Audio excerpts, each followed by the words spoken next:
ഇറാന്റെ പരമോന്നത നേതാവ് ആയത്തുള്ള അലി ഖംനായിയെ വധിക്കാൻ വേണ്ടി തങ്ങൾ തീരുമാനിച്ചിരുന്നു എന്ന് ഇസ്രായേലിന്റെ പ്രതിരോധ മന്ത്രി ഇസ്രായേൽ കാറ്റ്സ് പ്രസ്താവനയിൽ പറഞ്ഞു.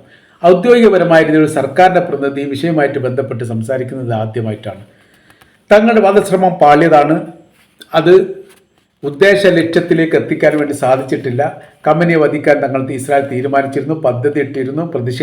അതിൻ്റെ ഈ പ്രതിരോധ മന്ത്രിയുടെ വെളിപ്പെടുത്തലുമായിട്ട് ബന്ധപ്പെട്ട് വലിയ വിവാദം ഇപ്പോൾ ഈ നടന്നുകൊണ്ടിരിക്കുകയാണ്. അതോടൊപ്പം അദ്ദേഹം പറഞ്ഞിരിക്കുന്ന കാര്യം ഭരണമാറ്റം ഞങ്ങളുടെ ലക്ഷ്യമായിരുന്നു, അതും നടന്നിട്ടില്ല.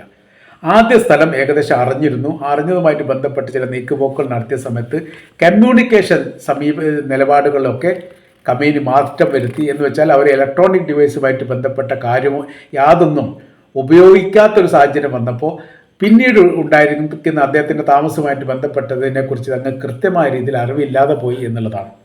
അതോടെ ഈ കാലത്താണ് അമേരിക്കൻ പ്രസിഡന്റ് ഡൊണാൾഡ് ട്രംപ് തങ്ങളുടെ ലക്ഷ്യം ഖമനിയെ വധിക്കലാണ് എന്നുള്ളതും അദ്ദേഹം എവിടെയാണ് ഒളിച്ചിരിക്കുന്നത് ഞങ്ങൾ കൃത്യമായ രീതിയിൽ അറിയാമെന്നും പറഞ്ഞിരുന്നു. പിന്നീട് അത് നിലപാട് മാറ്റി വധിക്കുക എന്നുള്ളത് ഞങ്ങളുടെ ലക്ഷ്യമല്ല, അതോടൊപ്പം തന്നെ അവിടെ ഭരണമാറ്റം തങ്ങളുടെ ലക്ഷ്യമല്ല എന്ന് മാറ്റി പറയുകയും ചെയ്തു. ഇപ്പോഴത്തെ സാഹചര്യം എന്ന് പറയുന്നത് ഇസ്രായേലിനെ സംബന്ധിച്ചിടത്തോളം അവർ സമ്പൂർണ്ണ പരാജയമാണ് എന്ന് ഓരോരോ ദിവസവും അവർ സമ്മതിക്കുന്നു എന്നുള്ളതാണ് അവിടുത്തെ ഏറ്റവും വലിയ പ്രത്യേകതയായിട്ട്